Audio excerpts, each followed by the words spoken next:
नंदपुर नाम का एक खुशनुमा गांव था। गांव छोटा और पिछड़ा जरूर था, लेकिन वहां के लोग हमेशा खुश रहते। हर छोटी खुशी में अपनी बड़ी खुशी ढूंढ लेते थे। नंदपुर गांव में सबसे ज्यादा किसान रुई की खेती करते थे। गांव के एक तरफ बड़ा सा पहाड़ था और दूसरी तरफ एक नदी, जिस वजह गांव से बाहर जाने के लिए हमेशा उन्हें पहाड़ों के जोखिम रास्ते से जाना पड़ता था, जिस वजह से उन्हें और गांव के बच्चों को बड़ी परेशानी होती थी। माँ, आज मैं स्कूल जाऊंगी ना? आज तुम जरूर स्कूल जाओगी। मैं खुद तुम्हें स्कूल छोड़ने आऊंगी। हुर्रे, आज मैं स्कूल जाऊंगी। कंचन बिट्टी को लेकर गांव के चौराहे के पास पहुंचती ही है कि वहां उसे गोपाल नजर आता है।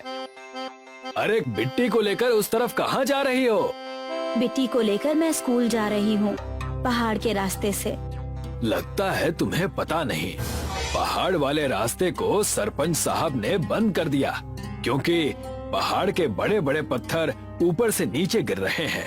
अगर किसी के सर पर पत्थर गिर जाए तो उसकी जान को खतरा भी हो सकता है। यही तो एक रास्ता था जहाँ से हम गांव से बाहर जा सकते थे। माँ, अब मैं स्कूल कैसे जाऊंगी? मैं तुम्हें आज स्कूल भेज कर ही रहूंगी। कंचन बिट्टी को लेकर गांव के नदी के पास पहुंच जाती है, जहां उसे बड़ी बड़ी मछलियां तैरती हुई नजर आती हैं। वहां वो कैलाश नाव वाले का इंतजार करती है। वहीं गांव के कई मजदूर पहले से ही कैलाश का इंतजार कर रहे थे। बस बेटा, कैलाश काका आ जाएं। मैं तुम्हें उनके नाव में बिठाकर शहर के रास्ते से स्कूल छोड़ दूंगी। क्या बताऊं कंचन दीदी, ये कैलाश सुबह से नहीं आया है। आधा दिन बीत गया, हमें भी शहर मजदूरी करने जाना है। दूर से कैलाश अपनी नाव लेकर नदी के तट पर आता है और उनसे कहता है, बताओ कौन कौन जाना चाहता है? सबको 100 रुपए में मैं उस तरफ छोड़ दूंगा। आ जाओ सबके सब। 100 रुपए? कल तो सिर्फ 20 थे, आज तुम हमसे 5 गुना ज्यादा क्यों ले रहे हो? इतने में तो पूरे हफ्ते की सब्जी बन जाए मेरे घर में। तुम ये बहुत गलत कर रहे हो। हमारे मजबूरी का गलत फायदा उठा रहे हो। मुझे मेरे पति की दवाइयाँ लेने शहर जाना है, थोड़ा तो रहम करो। 100 ले जाने का, 100 ले आने का। अगर आना है तो आओ, वरना पहाड़ वाले रास्ते से चले जाओ। अगर वहाँ से गए तो तुम वापस कभी नहीं आ पाओगे। मेरी बिट्टी की स्कूल की 1 महीने की फीस उतनी है जितनी तुम हमें एक बार ले जाने का बोल रहे हो। ये तो बहुत गलत बात है। कैलाश उनकी बातें अनसुनी करके वहाँ से अपनी नाव घुमाने लगा। तब सारे मजदूरों ने कहा, रुक जाओ कैलाश, मेरे दिन की दिहाड़ी है 400 रुपए। अगर यहाँ रुक गया तो कुछ हाथ ना आएगा। इससे अच्छा यही है कि तुम उसका आधा रख लो। कम से कम 2 वक्त का खाना तो अच्छे से नसीब होगा। उस मजदूर के इतना कहते ही सारी सवारी बिना मन के ही कैलाश के नाव में बैठ गई। लेकिन कंचन के पास पैसे नहीं थे, जिस वजह से वो बिट्टी को लेकर चौराहे पर आ गई और सरपंच जी को बुलाने लगी। सरपंच जी, सरपंच जी। क्या हुआ? क्यों इतना चीख रही हो? वो कैलाश हम सबको लूट रहा है। आपके होते हुए भी वो ऐसा कर रहा है। क्या ये सब सही है? इतना कहकर कंचन ने अपनी सारी समस्या सरपंच जी से बताई, जिसे सुनकर सरपंच जी बोले, उस कैलाश की इतनी हिम्मत, उसने ऐसा किया। गांव की बहू बेटियों से वो इस तरह पैसा लूट रहा है। उसे गांव आने दो, मैं उसकी खबर लूंगा। माँ, मैं स्कूल कब जाऊंगी? तुम जरूर स्कूल जाओगी बेटा, चिंता मत करो। कंचन अपनी बेटी को लेकर वहाँ से चली गई। सरपंच नाव वाले कैलाश से मिला हुआ था। जैसे ही शाम हुई, सरपंच कैलाश से अपने हक के पैसे लेने चला गया। आ गया मेरा शेर। लेकिन कैलाश, मैंने तुझसे कितनी बार कहा है कि इस तरह से अचानक पैसे ना बढ़ा। इकट्ठा ही 100 रुपए कर दिए। इन गांव वालों को हमें अपना एटीएम बनाना है सरपंच जी। जितना हो सके उतना इनसे पैसे निचोड़ लेने हैं। चल ला, अब मेरा हिस्सा तो लेकर आ। इसीलिए तो मैंने पहाड़ वाला रास्ता बंद करा दिया। ये लीजिए, पूरे 1000 रुपए हैं। भगवान करे सब ऐसा ही चलता रहे। और ऐसा ही चलता रहा। कैलाश सरपंच के साथ मिलकर गांव वालों को अपने नाव के जरिए लूटता रहा। एक दिन गांव में कुछ सरकारी कर्मचारी एक बड़ी सी नाव लेकर आए।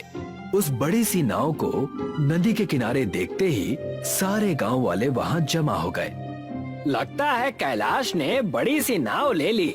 अगर मुझे पता होता कि नाव के व्यापार में इतना पैसा है तो मैं भी एक नाव ले लेता। यहाँ पर कंचन कौन है जो पूरे 3 महीने से सरकार को पत्र लिख रही है? उनसे कह दो सरकार ने सुन ली है और तुम्हारे गांव की समस्या को सुलझाने का फैसला लिया है। मैं यही हूँ। हाँ, मैं ही वो महिला थी। भगवान का लाख लाख शुक्र है कि आप आ गई, वरना हमारा इस गांव में रहना दुश्वार हो रहा था। कृपा करके जल्दी से पुल बनवा दीजिए। आप उसकी चिंता मत कीजिए, कई सारे मजदूर मिलकर इस पुल को बना देंगे।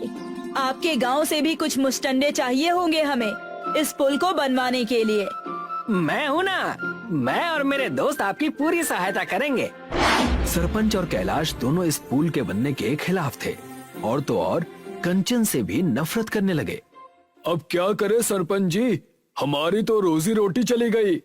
जितना तुम परेशान हो उससे ज्यादा मैं परेशान हूँ। कुछ तो हमें सोचना होगा। मेरे पास एक उपाय है। जल्दी बताइए, क्यों मेरा ब्लड प्रेशर बढ़ा रहे हैं? एक बार पुल को बन जाने दो, उससे हम बॉम्ब से उड़ा देंगे। लेकिन हम बॉम्ब कहाँ से लाएंगे? तुम उसकी चिंता मत करो। कई साल पहले पहाड़ पर बॉम्ब फोड़कर पहाड़ तोड़ने का सरकार का आदेश था। पहाड़ तो नहीं टूटा, लेकिन बॉम्ब रह गया। तब तो हमारा काम हो जाएगा। कल से तुम हमेशा स्कूल टाइम पर जाओगी और वापस भी टाइम पर आओगी। माँ, मुझे तो बस पुल बनने का इंतजार है। और ठीक वैसा ही हुआ। कुछ ही दिनों में सरकारी कर्मचारियों ने पुल बनाकर तैयार कर दिया। सारे गांव वाले सो गए थे और पुल के उद्घाटन होने का इंतजार करने लगे। लेकिन सरपंच के कहने से कैलाश ने उस पुल पर बॉम्ब लगा दिया। हट जा कैलाश वहाँ से, मैं इसका बटन दबाने वाला हूँ। कैलाश वहाँ से हट गया।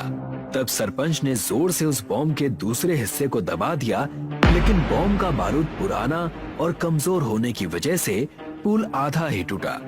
अब हम क्या करेंगे? ये पुल तो आधा टूटा हुआ है। ये बात तो मुझे भी समझ में नहीं आ रही। एक काम करो, हमारे पास खेतों में पूरे 10 एकड़ खेत की रुई रखी हुई है। उस रुई को लाकर इस पुल को ढक दो। और कैलाश ने वैसा ही किया।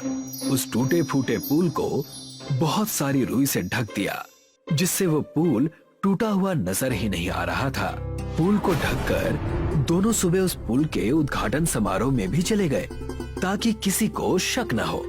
माँ, सबसे पहले पुल में आज मैं जाऊंगी। आप सब तो हमेशा ही जाने वाले हो। ये भी कोई कहने की बात है? सबसे पहले पुल बिट्टी ही क्रॉस करेगी। बिट्टी और अन्य गांव वालों को ये बात बिल्कुल भी पता नहीं थी कि सीमेंट का पुल अब रुई का पुल बन गया है। बिट्टी खुशी खुशी पुल पर दौड़ते हुए गई और जैसे ही उसने अपना कदम रुई के पुल पर रखा, रुई के कमजोर होने की वजह से बिट्टी पानी में गिर गई। बचाओ, बचाओ, मुझे बचाओ। माँ, कोई मेरी बेटी को बचाओ। अरे, ये कैसा पुल बना दिया है? कोई बचाओ मेरी बच्ची को, बचाओ। बिट्टी को नीचे गिरता देख सब दंग रह गए थे। सरपंच और कैलाश मौका देखते ही भागने की फिराक में थे। पूरा गांव वहां खड़ा था, लेकिन बिट्टी को बचाने के लिए नदी में कोई भी नहीं कूदा। उतने में एक बड़े से मछलियों के राजा ने बिट्टी को डूबने से बचा लिया। मछलियों के राजा ने बिट्टी को अपने ऊपर बिठाकर नदी पार कराई और उसे किनारे पर लेकर आया। इन सबके पीछे उस घुसखोर सरपंच और नाव वाले कैलाश का काम है। पहाड़ों को तो पहले से ही तोड़ दिया, अब हमारी इस पवित्र नदी को भी खराब करना चाहते हैं। आपने मेरी बच्ची को बचा लिया। मैं हमेशा आपकी आभारी रहूंगी। इन सब में तुम लोगों की और इस प्यारी बच्ची की कोई गलती नहीं है। इस वजह से मैं तुम सबको एक वरदान देता हूँ कि ये रुई का पुल अब असली हो जाएगा। कोई भी अभागा व्यक्ति इस पुल से नीचे नहीं गिरेगा। ये मेरा वरदान है। मछलियों का राजा इतना कहकर वहाँ से चला गया। सरपंच और कैलाश को सबने पुलिस के हवाले कर दिया और खुशी खुशी उस रुई के पुल का इस्तेमाल करने लगे। बिट्टी भी अब रूई के पुल से स्कूल जाने लगी।